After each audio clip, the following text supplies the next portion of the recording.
Women set the standards for the world, and it is for us, women of Canada, to set the standards high. 105 years ago, these words were spoken by Nellie McClung. Historically, society has placed the greatest value on so-called manly attributes: strength, height, aggression. But it is important that we women proudly own our so-called softer qualities as well: kindness, thoughtfulness, and compassion.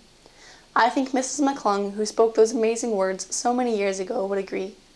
Without further ado, I introduce to you a fighter who is also a nurturer, a politician who is known as an excellent baker, and a proud mother. Let's have a sincere round of applause for Nellie McClung. What's that? Really? Oh, well, I've been informed that Mrs. McClung was unable to be here in person.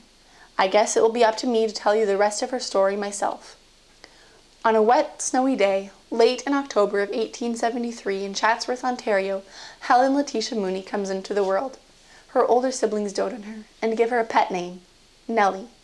She is very young when the Mooneys answer the siren call of the Great Plains and move to Manitoba. When the small community where they take up farming has its very first picnic, it is announced that there are to be races. Nellie plans on participating. Little does anyone know what a defining moment this is to become in young Nellie Mooney's life.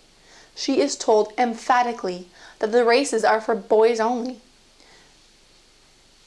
"It is improper for girls to race. Their skirts would fly up." Nellie replies, "Well, very good then. It would be much easier to race without a skirt on at all." She will race in her bloomers instead. Nellie presents her case to her mother. She is told no. And so she comes up hard against a wall. The wall built of gender-based inequality. One day she hears her mother and sister speaking sadly about the state of the local government. She wants to know why they don't just vote for the people who would represent their interests best. She is told, "Women do not vote." She is only 16. Her life is about to take a dramatic turn. She is hired to teach in a small country school north of Manitou. She takes room and board with the McClung family. He is a Methodist minister. His wife is an advocate for women's issues. Nellie is both shocked and delighted by what she observes. She later says of Mrs. McClung that she had all the sweetness, charm, and beauty of the old-fashioned woman, and in addition to this, had a fearless and even radical mind.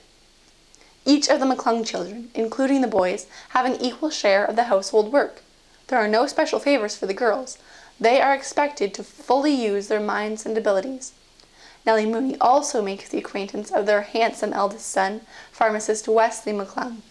The two fall in love, and when she turns 23, they marry. Nellie has a peaceful and happy life, but she feels compassion for the poor and underprivileged women who pass her door every day.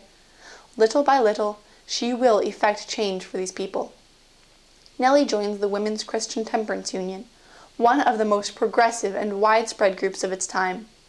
The WCTU's main focus is to bring an end to the abuse of alcohol, the cause of untold suffering and hardship. Working class men could easily drink away the entire paycheck and bring home nothing but hunger, abuse, and more grinding poverty. Nellie is once lectured to about what nice women should and should not be doing. In one of her first speeches, she replies to that, "By nice women, you probably mean selfish women who have no more thought for the underprivileged, overworked woman than a pussycat in a sunny window for the starving kitten in the street." Now, in that sense, I am not a nice woman, for I do care. Nellie's speaking career has begun. Soon after, she publishes her first book, which focuses on social issues of the day.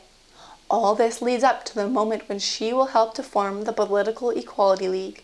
The time has come when women will not simply stand by as spectators and watch their fates and futures decided by men. The government refuses to enact change, but this group of women will not be stopped. They write a play called The Women's Parliament. In it, Nellie is the premier of Manitoba. When the men come asking for the vote, they are told that their place is on the farm, and giving men the vote would just unsettle the home. The wicked satire turns the tables on the very arguments which have been used to keep women in their place. The play becomes enormously popular, and serves as a rallying point for supporters of women's suffrage. As support for the Political Equality League grows and the government support crumbles, there finally comes a breakthrough. On January 28, 1916, Manitoba becomes the first province to extend to women the right to vote. Soon after, every other province in Canada follows suit. How does Nellie, the fighter and reformer, celebrate? Well, in just about as fearlessly feminine a way as possible. She buys a new hat and has her picture taken. This past October, I, along with millions of other Canadian women, voted. Thank you, Mrs. McClung. Historians tell us that we stand on the shoulders of giants. Nellie McClung is just one of many women who have gone before us and have made so much possible. I think I identify with Nellie more than some, because she not only fought for my social and political rights, but also my right to my femininity.